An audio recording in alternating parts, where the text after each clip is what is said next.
주간 꿀에 또 이겼습니다. 또 이겼어요. 네, 주중에는 세우타하고 코파델레이 16강에서 5대0 대승을 거두더니만 라리가 18라운드 헤타페하고 경기에서는 페드리의 결승골로 1대0으로 승리를 거뒀습니다. 물론 저는 세우타하고의 전반전 경기 내용 정말 안 좋았다고 생각하고 이번 헤타페전 경기 내용도 그렇게 만족할 만한 수준은 아니었습니다. 그렇다 할지라도 이 경기에서 승리를 거두면서 최근 11경기 무패를 기록하고 있어요. 무려 10승 1무를 기록하고 있죠. 그러면서 바르셀로나는 승승장구하고 있습니다. 바르셀로나는 헤타페전에서 승리를 거두면서 라리가 8경기 무패 7승 1무를 기록했고 라리가에서 현재 레알 마드리드를 승점 3점 차로 따돌리면서 계속해서 1위를 고수하고 있습니다. 반면에 헤타페 이 경기 정말 잘 풀었거든요. 키케 프로에스 산체스 감독이 전술을 잘 짜고 나왔어요. 그럼에도 불구하고 한 골을 실점하면서 이 경기에서 패배를 당했고요. 결국 라리가에서 3연패를 당하면서 현재 승점 17점으로 18위 바야돌리드와 승점 동률의 상태에서 16위에 위치하고 있습니다. 자, 그러면은 경기 내용 아주 자세하게 들어가 볼까요? 가자고! 먼저 바르셀로나의 경기 내용부터 살펴보도록 하겠습니다. 바르셀로나는 이 경기에서 레반도프스키, 페란 토레스를 징계로 출전시킬 수가 없는 상태였고요. 그리고 아라우라든가 프랭키 더용도 몸 상태가 완벽하진 않다 보니까 선발 라인업에서 제외를 했습니다. 결국 공격 라인에는 하피냐와 덴벨레를 좌우 측면에 둠으로 인해서 안수파티를 보좌하게끔 만들었고요. 미드필더 라인은 가비, 부스케츠, 페드리가 나왔습니다. 수비 라인에는 발데, 크리스텐센, 쿤데, 세르지 로베르토가 나왔고 골문은 테어 슈테겐이 지켰죠. 가비라든가 페드리를 왼쪽 측면으로 빼면서 가짜 윙어처럼 이용한 것이 효과를 봤잖아요. 근데 이 경기는 덴벨레와 하피냐를 동시에 투입한 이유가 안수파티가 최전방에 있기 때문이거든요. 안수파티가 최근 컵대회에서 골을 얻었다 할지라도 올 시즌 만족할 만한 득점력은 아니기 때문에 안수파티를 최대한 보좌하기 위해서 양쪽에 윙어를 둠으로 인해서 전체적으로 공격의 조화를 좀 깨려고 했는데 그것이 효과를 봤다고 보긴 어렵죠. 왜? 이 경기에서 안수파티가 만족할 만한 활약을 하지 못했습니다. 그럼에도 불구하고 하피냐의 도움을 받은 페드리가 골을 넣었기 때문에 나름대로 효과를 봤다 이렇게 판단할 수도 있겠어요. 미드필더 라인의 가비와 페드리, 부스케츠는 나름대로 제 역할을 했고 그리고 수비 라인에는 변화가 계속 있었습니다. 이거는 부상도 있고 또 지치기도 했고 여러 가지 측면에서 교체를 단행하는 모습이었고요. 또 한 가지 측면은 벤치에 공격수가 없었어요. 멤피스 데파이는 잘 아시다시피 아틀레티코 마드리드로 이적을 했고요. 그리고 레반도프스키와 페란 토레스 같은 경우에는 징계로 이 경기에 출전할 수가 없습니다. 이 두 선수는 다음 리그 경기 지로나전도 징계로 출전할 수가 없습니다. 그러다 보니까 벤치에는 후베니에 의해서 올린 앙헬 알라르콘밖에 없었거든요. 하지만 이 선수를 기용하기에는 좀 문제가 있기 때문에 역시 이 경기에서 공격 라인의 변화를 주지는 못했습니다. 바르셀로나는 전방부터 압박하고 빠르게 전환하면서 골을 넣고자 노력을 했지만은 사실 헤타페의 수비 앞에서 상당히 고전했어요. 헤타페가 5-4-1 포메이션을 바탕으로 해서 수비 라인을 잘 조율하면서도 중앙 쪽에 공간을 주지 않았거든요. 결국은 바르셀로나는 오른쪽에 덴벨레, 왼쪽에 하피냐. 물론 두 선수는 위치를 바꿔갔고 사실 경기 초반에는 덴벨레가 왼쪽에서 뛰고 하피냐가 오른쪽에서 뛰었습니다. 이 두 선수의 드리블 돌파를 이용해서 공격을 풀고자 노력을 했었고요. 가비가 분주히 하프 스페이스로 들어가는 모습도 있었습니다. 그러다 보니까 왼쪽 라인에서 덴벨레가 치고 들어가면서 슈팅 또는 가비가 슈팅 이런 장면으로 골을 노렸었거든요. 하지만 골을 넣었는데 상당히 어려움을 겪었고요. 그 가운데서 골이 터진 거는 역시 헤타페가 수비에서 공격 라인으로 위로 올릴 때 그때 볼을 빼앗은 다음에 빠르게 전환한 것이 효과를 봤죠. 텐센에 찔러주는 패스, 하피냐가 왼쪽에서 돌아 들어가면서의 크로스, 그리고 페드리가 중앙 쪽에서 오른발 원터치 마무리. 그러면서 페드리의 선제골이 전반 35분에 터지게 되는 거죠. 결과론적으로는 이 골이 굉장한 귀중한 골이 됐습니다. 사실 전반전에 헤타페를 압도했다고 보기는 어려워요. 헤타페가 그만큼 5-4-1 바탕으로 안정된 수비를 보여줬거든요. 그 가운데에서 골을 넣었기 때문에 바르셀로나 입장에서는 후반 시작하면서 조금 더 여유를 찾을 수 있지 않을까라는 생각이 있었어요. 그리고 후반 시작과 동시에 차비 감독이 2명의 선수를 교체합니다. 발데를 빼고 알베를 투입하고요. 그리고 텐센을 빼고 에릭 가르시아를 투입합니다. 발데를 뺀 거에 대해서는 전술적인 이유라고 얘기했지만은 텐센을 뺀 거에 대해서는 텐센이 약간 햄스트링의 기미가 보였기 때문에 뺐다는 이야기를 했거든요. 큰 부상이 아니길 바라겠습니다. 결국은 수비 라인에 변화를 준 거죠. 알바, 에릭 가르시아, 줄스 쿤데, 세르지 로베르토로 수비 라인이 가동이 되는 모습이 나온 겁니다. 그 가운데에서도 바르셀로나는 어떻게 해서든 공격적으로 나아가기 위해서 노력을 했는데 사실 이 경기는 전술적인 재미는 헤타페를 보는 재미였어요. 바르셀로나는 4-3-3 바탕으로 해서 하던 대로 하는 경기였거든요. 물론 이제 후반전에는 1대0으로 앞서니까 템포 조절을 하고자 노력을 했고 그 가운데 상대가 라인을 올리면 뒷공간으로 빠르게 들어가고자 노력을 했습니다. 그러다 보니까 바르셀로나가 나름대로 측면 공격에서 뒷공간을 노리는 모습이 나오긴 나왔었거든요. 하지만 추가골을 넣는 데는 실패를 했죠. 이 가운데 얘기를 해야 할 선수는 역시 안수파티예요. 결국 차비 감독은 공격 쪽에 변화를 줘야 되기 때문에 선수를 기용할 수 없는 상황이잖아요. 벤치에는 알라르콘밖에 없으니까 결국 어떤 식으로 공격 라인에 변화를 주냐면 케이시에를 투입하고 하피냐를 뺍니다. 그러면서 가비를 왼쪽 라인 가짜 윙어처럼 쓰고 안수파티가 중앙에 있고 덴벨레를 오른쪽으로 돌리는 모습이 나오거든요. 근데 안수파티에게 나름대로 기회가 있었음에도 불구하고 안수파티가 제대로 마무리를 보여주지 못해요. 그러다 보니까 추가골을 넣었는데 실패를 하고 말았습니다. 여기에 이제 세르지 로베르토 같은 경우에도 체력적인 부담이 있다 보니까 세르지 로베르토를 빼고 마르코스 알론소를 투입하면서 이제는 수비 라인이 알바, 마르코스 알론소 그리고 에릭 가르시아, 줄스 쿤데로 바뀌게 되는 거죠. 줄스 쿤데가 라이트백으로 와서 뛰게 되는 모습이 있었습니다. 제가 생각하기에는 이런 경기가 좀 많아질 수 있다는 생각이 들어요. 물론 차비 감독도 이런 얘기를 했습니다. 결국 바르셀로나를 상대하는 팀들은 현재 바르셀로나가 가장 강력한 팀이기 때문에 수비 쪽에 공간을 주지 않고자 노력할 것이 분명하고 그럼 바르셀로나는 공간을 만들기 위한 작업을 어떻게 할 것인지에 대한 고민이 있어야 됩니다. 이 경기는 공간을 제대로 만들었다고 보긴 어렵거든요. 사실 이 경기에서 바르셀로나가 점유율은 훨씬 높아요. 당연하겠죠. 바르셀로나가 볼을 갖고 경기에 임하는 경우가 많았으니까 바르셀로나가 점유율 68%를 기록했는데 슈팅이 8개밖에 되지 않았습니다. 그 점이 좀 아쉬웠죠. 반면에 헤타페는 점유율에 비해서 나름대로 공격 전개 횟수가 적지 않아요. 헤타페가 수비에서 공격으로 전환되는 속도가 굉장히 빨랐거든요. 그렇기 때문에 바르셀로나 수비가 다소 고전하는 모습이 있었고 테오 슈테겐이 엄청난 선방을 보여주는 모습도 분명히 있었습니다. 이 경기에서 눈여겨볼 장면은 67분에 덴벨레가 알데르테에게 발을 높이 들면서 들어가는 장면이 있어요. 그래서 그 장면에 의해서 옐로 카드를 받았거든요. 어찌 보면 다행입니다. 제가 봤을 땐 레드카드감이었어요. 지금 레반도프스키 페난이 징계인데 이 경기에서 덴벨레가 레드카드를 받는다? 엄청 큰 타격이었을 겁니다. 사실 덴벨레도 반칙하고 나서 야 이거 큰일인데? 하면서 표정 관리하는 듯한 그런 느낌이었거든요. 그러다 보니까 좀 가슴이 두근두근하는 그런 느낌이 있었습니다. 여하튼 바르셀로나 입장에서는 경기 내용에 비해서 결과를 가져온 경기다. 이렇게 말씀드릴 수가 있겠어요. 차비 감독 입장에서는 할 수 있는 변화는 나름대로 주면서 경기에 임했다. 이런 생각도 좀 들었습니다. 제가 이 경기에서 더욱더 흥미롭게 본 쪽은 헤타페예요.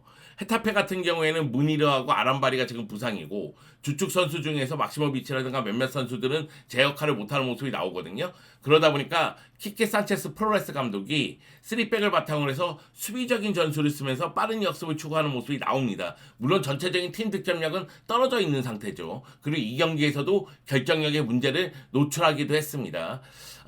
사실상 이 경기는 5-4-1로 경기에 임했는데요. 최전방에 NS 위나를 배치하고 미드필더 라인에 바르셀로나 출신 알레냐, 그 중앙 쪽에서 다재다능한 루이미야, 그리고 알고비아, 최전방 스트라이커 마요라를 오른쪽으로 내렸습니다. 이거는 역습을 전개할 때 공격수 숫자를 마요라리 올라오면서 늘리기를 원했던 것 같아요. 그리고 5백을 보면은 왼쪽에 후안 이글레시아스, 중앙 쪽에 알데르테, 두아르테, 제네다코남, 그리고 오른쪽에 다미안 수아레스가 나왔습니다. 골키퍼는 다비드 소리아 골키퍼죠. 뭐라고 할까요? 짜임새 있는 축구? 그런 느낌이 들었어요. 약팀이 보여줄 수 있는 가장 짜임새 있는 축구. 문제는 뭐냐면은 골을 넣지 못한 것이 문제인데 그 외에는 나름대로 경기를 잘 치렀습니다. 한 골을 실점하는 장면은 수비에서 공격으로 전환되다 보니까 결국 무게중심이 앞으로 가다가 당하는 장면이었거든요. 축구에서는 수비는 좁게 공격은 넓게라는 표현이 있습니다. 그러니까 수비는 좁게 형성해서 공간을 주지 않고 그리고 공격을 할 때는 넓게 진영을 펼치면서 다양한 패턴을 만들라는 얘기거든요. 즉 헤타페가 좁게 형성하고 있다가 넓게 나가는 과정에서 상대에게 일격을 당하는 모습이 나왔던 거죠. 그 외에는 헤타페의 경기력은 제가 보기에는 굉장히 놀라웠습니다. 말씀드렸다시피 5-4-1 포메이션을 바탕으로 해서 선수비 후역습을 보여줬는데 최전방의 위날이 계속해서 부지런히 뛰면서 부딪히는 장면이 있었고 오른쪽에 보르아 마요랄이 순간적으로 위로 올라와서 공격수 숫자를 늘려줬습니다. 그리고 공격을 전개할 때는 왼쪽에 알레냐 그리고 후안 이글레시아스가 볼을 치고 올라가는 장면이 많았죠. 그러면서 나름대로 수비에 신경을 쓰되 공격 횟수를 늘리는 모습이 있었어요. 사실 전반 3분 만에 역습 상황에서 헤타페가 골을 넣었습니다. 위날이 안쪽으로 들어가면서 1차 슈팅한 것 그건 테오 슈테겐에 막혔지만은 순간적으로 치고 나온 마요랄이 세컨볼 상황에서 골을 넣었거든요. 하지만 위날이 먼저 들어갈 때 오프사이드였죠. 그러다 보니까 골은 인정되지 않았습니다. 이후에도 알레냐라든가 위날이라든가 보르아 마요라는 계속해서 슈팅을 시도하는 장면이 나와요. 그리고 테오 슈테겐을 괴롭히는 모습이 있었습니다. 특히 전반 40분에 페드리가 결정적인 패스 미스를 범하거든요. 이것을 이제 마요랄이 슈팅까지 연결하는데 테오 슈테겐이 막아냈죠. 테오 슈테겐은 올 시즌 정말 엄청난 선방을 많이 보여주고요. 야심 모드입니다. 네, 머리 잘 심었다. 너 머리 심더니만 선방 능력이 팍팍 올라간 것 같아. 자신감이 생긴 것 같아. 테오 슈테겐 잘하고 있습니다. 후반 들어서 더 놀라운 장면이 나와요. 헤타페가 라인을 올립니다. 왜 그러냐면 헤타페 입장에서는 0대1 상황이니까 수비 라인에 있는 것보다는 상대 지역에서 압박하면서 그 지역에서 전환하려고 해요. 그러면은 1차 빌드업 할 때는 어떻게 하냐? 롱패스를 많이 이용합니다. 어차피 전방부터 압박을 하니 롱패스가 정확하지 않더라도 그 다음에 볼의 소유권이 넘어가더라도 그 지역에서 압박하겠다 이런 생각이거든요. 그러다 보니까 키케 감독은 62분에 알고비아를 빼고 비아를 미드필더를 그냥 바꿔준 거고요. 그 77분에 마요라를 빼고 포르투를 투입합니다. 이게 좀 뼈 아파요. 보르아 마요랄이 몸 상태가 좀 안 좋았던 것 같아요. 그래서 포르투로 바꿔줬는데 마요랄이 사실 가장 강력한 무기였거든요. 이 경기에서 슈팅을 3개나 했습니다. 그 정도로 마요랄이 계속해서 바르셀로나의 공간을 침투하고 슈팅하고자 노력하는 모습이 있었는데 마요랄이 나가니까 공격 쪽에서의 그 날카로움이 좀 덜 발휘되는 그런 느낌? 그런 느낌이 좀 있었죠. 그리고 나서 키케 감독은 84분에 승부수를 던집니다. 가스톤 알바레스, 라타사 그리고 세오아네를 투입하면서 미드필더 라인, 수비 라인, 공격 라인에 변화를 주는데요. 종료 직전에 라타사가 프리킥 상황에서 헤더 슈팅을 하지만 이것도 테오 슈테겐에 막히고 말았죠. 그래서 헤타페는 골을 넣는데 실패를 하게 되고 결국은 이 경기에서 0대1로 패배했습니다. 하지만 헤타페는 저력을 보여준 경기다. 그리고 키케 감독이 얼마나 팀을 잘 만드는지 느껴지는 경기였다 말씀드릴 수 있겠습니다. 자, 그러면은 감독들의 인터뷰 보시죠. 먼저 바르셀로나의 차비 에르난데스 감독은 내용보다는 결과에 좀 집중하는 모습이에요. 우리는 공격에서 날카롭지 않았지만 다시 클린시트를 보여줬으므로 잘 플레이하지 못한 채 승점 3점을 얻었다는 이야기를 했습니다. 그러니까 플레이는 좋지 못했는데 승점 3점을 얻었다. 이렇게 인정하는 거죠. 우리는 공격을 제대로 펼치지 못했고 전체적으로 공격력이 부족했다. 그래도 팀은 수비를 잘했고 모든 선수들이 팀워크를 보여줬다. 오늘 같은 경기를 더 많이 볼 수도 있겠다는 생각을 한 것 같아요. 더 잘하고 싶지만 오늘처럼 상대가 우리를 어렵게 만들 것으로 보인다. 결국 우리는 더 실용적이어야 된다. 공격을 전개했을 때 영양가 있는 모습을 보여줘야 된다. 이런 이야기를 했습니다. 차비 감독이 최근에 경기 내용이 좀 안 좋으면 저 얘기를 꼭 해요. 더 실용적이어야 된다. 더 효과를 봐야 된다. 효과적인 공격을 해야 된다. 이런 이야기를 합니다. 그러니까 공격 횟수가 중요한 게 아니라 결국은 골을 넣는 게 중요하잖아요. 그런 측면에서 강조를 한 것으로 보입니다.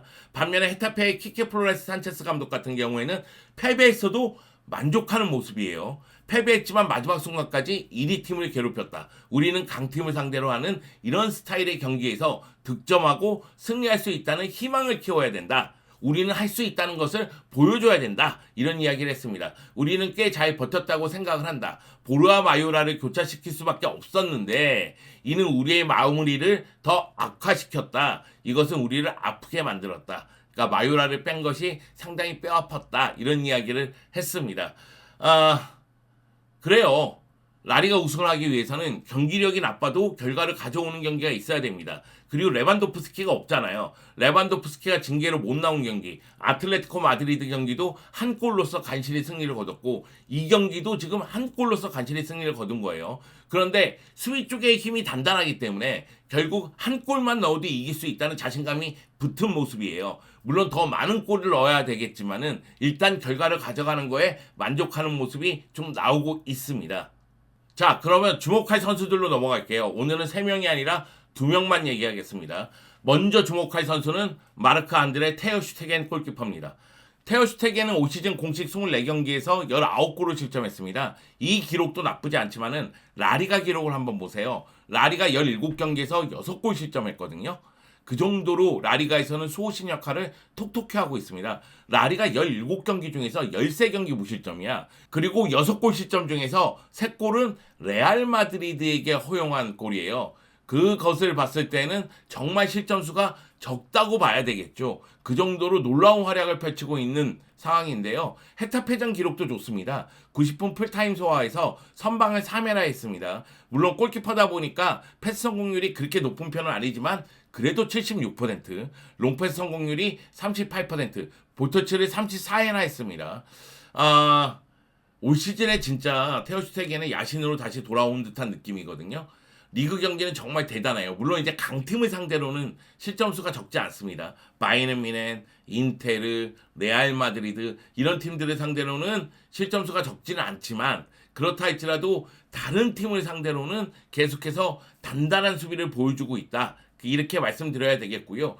사실 테어슈테겐만의 활약은 아니지 않느냐 이렇게 생각하실 수도 있어요. 아라우오 같은 경우에는 뛰는 경우에는 정말 단단한 수비를 보여주고 줄수쿤데도 이 경기에서 놀라운 활약을 펼쳐주기도 했거든요. 그런데 바르셀로나는 올 시즌에 로테이션이든 아니든 부상 때문이든 계속해서 수비 라인이 바뀌는 상황이에요. 그런 상황에서 수비의 안정감을 유지한다는 것은 골키퍼가 제 역할을 했다고 봐야 되겠죠. 테어슈테겐에 대해서 차비 감독은 우리는 최고의 테어슈테겐을 보고 있다. 지금 이 순간 최고의 활약을 펼치고 있다. 이 얘기죠. 오늘 1대1 상황에서 그는 훌륭했다. 그는 리더로서 결단력이 있는 모습을 보여줬다. 이렇게 높게 평가를 했습니다. 자, 그리고 다음 선수는 페드리죠. 이 경기에 결승골을 넣은 페드리. 페드리! 네, 너 정말 진짜 매력적이다. 가비하고 페드리는 진짜 매력 덩어리. 페드리가 올 시즌 공식 24경기에서 5골을 넣었고요. 라리가 17경기에서 4골을 넣었습니다. 헤타페전 기록 보면은 90분 풀타임을 소화하면서 한 골을 넣었는데요. 볼이 없을 때 움직임이 굉장히 좋았고 원터치 마무리가 깔끔했죠. 패스 성공률이 80%, 슈팅 성공률이 100%, 태클 성공률이 50%, 지상볼 경합이 75%. 전체적으로 봤을 때는 기록상 그렇게 좋은 편은 아니에요. 슈팅도 한 차례밖에 못했거든요. 그럼에도 불구하고 이 경기가 굉장히 어려운 경기였기 때문에 페드리는 자신의 몫을 했다. 그 한 골로 페드리는 자신의 몫을 완벽하게 소화했다 해도 과언은 아닙니다. 근데 페드리 같은 경우에는 경기 끝나고 인터뷰 보니까 마무리에 대한 이야기를 하더라고요. 우리가 경기를 마무리하는 법을 배워야 한다는 것은 분명하다. 우리에게 그것은 아직 미결 과제이다. 헤타페는 상대하기에 매우 복잡한 팀이다. 중앙의 공간을 거의 남기지 않고 모두 뒤쳐져서 수비를 한다. 우리는 골을 넣을 수 있었지만 기회를 만드는 속도가 좀 부족했다. 이러면서 오늘 경기에 대한 평가를 했습니다. 자식, 결승골을 넣은 선수가 이런 이야기를 합니다. 그만큼 더 발전하고 싶다는 거겠죠. 내가 이래서 페드리를 좋아해. 아이 좋아. 자, 그리고 마지막으로 얘기할 부분은 멤피스 데파이의 이적입니다. 많은 분들이 이미 알고 계실 거예요. 아틀레티코 마드리드가 한국 시간으로 20일 날 구단 공식 홈페이지를 통해서 28세의 다재다능한 공격수 데파이를 영입했다고 공식 발표를 했습니다. 계약 기간은 2025년 6월까지고요. 그의 등번호는 9번으로 알려졌습니다. 사실 아틀레티코 마드리드 1월에 마테우스 쿠냐를 울버햄튼으로 이적시키고 그리고 조앙 펠리스를 첼시로 임대 이적시켰잖아요. 그러다 보니까 두 명의 공격수가 빠져나갔거든요. 그래서 공격수 영입이 절실했는데 멤피스 데파이를 영입함으로 인해서 공격 보강에 성공을 하게 됐습니다. 아마 멤피스 데파이는 모라타하고 주전 경쟁을 펼칠 것으로 보이고요. 올 시즌 데파이의 컨디션이 그렇게 좋은 편은 아니니까 또 카타르 월드컵에서도 좋은 컨디션은 아니었으니까 시간이 조금 필요할 것으로 보이긴 합니다. 하지만 모라타하고 경쟁에서 이겨낼 가능성이 좀 더 높지 않을까 하는 생각이 들어요. 저는 데파이가 아틀레티코 마드리드하고는 잘 어울릴 거라는 생각이 있거든요. 왜 그러냐면 데파이에게는 앞쪽에 공간이 많을수록 유리한데 아틀레티코 마드리드는 빠르게 공격을 전개하는 장면이 있기 때문에 아마도 데파이가 골을 넣을 수 있는 상황이 마련되지 않을까 그런 생각이 좀 듭니다. 멤피스 데파이가 입단 공식 인터뷰에서 아틀레티코 마드리드로 오는데 앙투안 그리즈만의 공이 컸다 이런 이야기를 했습니다. 아틀레티코로 오기 전 그리즈만과 이야기를 나눴고 그는 내게 아틀레티코라는 구단의 좋은 점에 대해 많은 이야기를 해줬다. 그 아틀레티코 마드리드는 빅클럽이다. 이런 이야기를 했습니다. 훌륭한 선수들은 물론 그들에게서 좋은 이야기를 들었고 팀을 돕기 위해 여기에 왔다. 이런 이야기를 했죠. 자, 그렇다면 바르셀로나는 어떨까요? 바르셀로나는 피케가 은퇴를 하지 않았습니까? 그리고 데파이가 아틀레티코 마드리드로 떠나갔어요. 그러면은 선수단의 공백이 생기기 때문에 새로 영입하지 않을까라는 생각도 좀 들고 그리고 데파이가 계약 기간이 끝나가기 직전이니까 지금 이 순간에 이적시키는 게 이적료를 걷어들일 수 있다는 것도 사실이고 그래서 어떻게 이 상황에 대해서 대처를 할지에 대한 팬들의 궁금증이 생기는데 일단 바르셀로나의 공식 발표를 보면 데파이의 이적료는 300만 유로 플러스 100만 유로라고 해요. 그러니까 기본 이적료가 300만 유로고 옵션이 100만 유로입니다. 계약 기간이 끝나가는 상황이었으니까 이 금액은 적은 금액이라고 생각하지는 않습니다.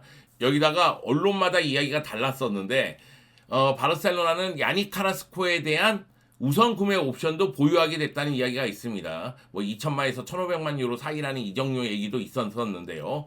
여하튼 이 옵션 구매 조항은 필수는 아니기 때문에 바르셀로나 입장에서는 일단 이 옵션까지 손에 쥐게 됐다는 이야기가 있습니다.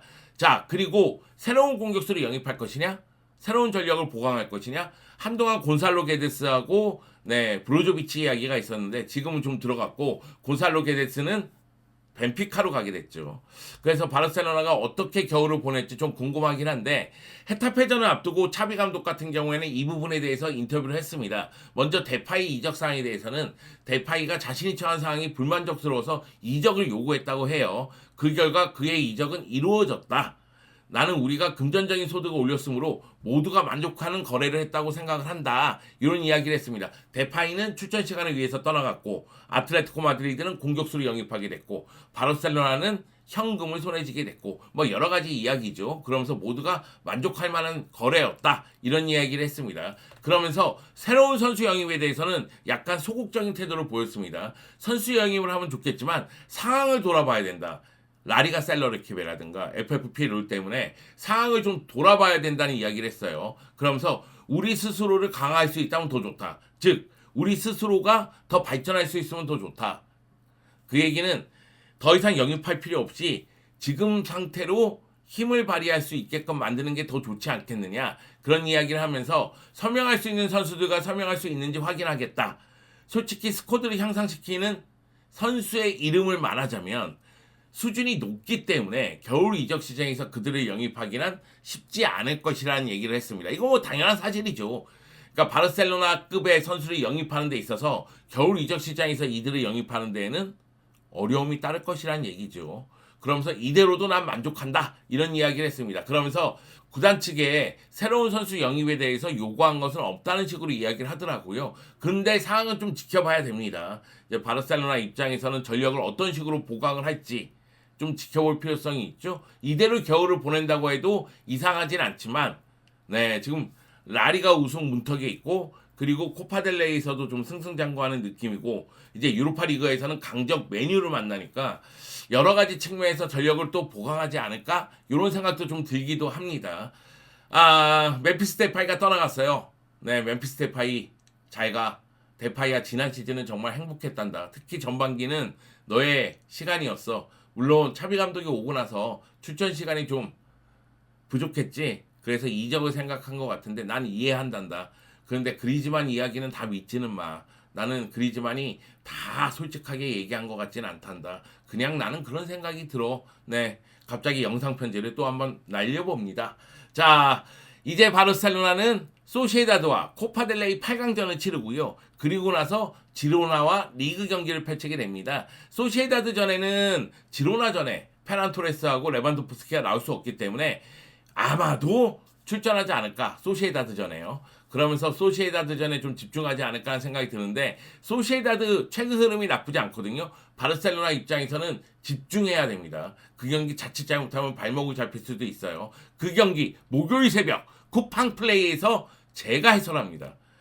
세우타 경기는 개인적으로 제 해설이 좋지 못했다는 생각이 들어요. 전반전의 경기력 때문인지 몰라도 텐션이 너무 떨어졌어. 하지만 소시에다드전은 다를 거야. 나의 텐션은 올라왔으니까. 네, 여러분 쿠팡 플레이에서 소시에다드전 많이 시청해 주시길 바라겠습니다. 자, 그러면 지로나전 끝나고 주간꿀에는 돌아오겠습니다. 여러분 기다려 주세요.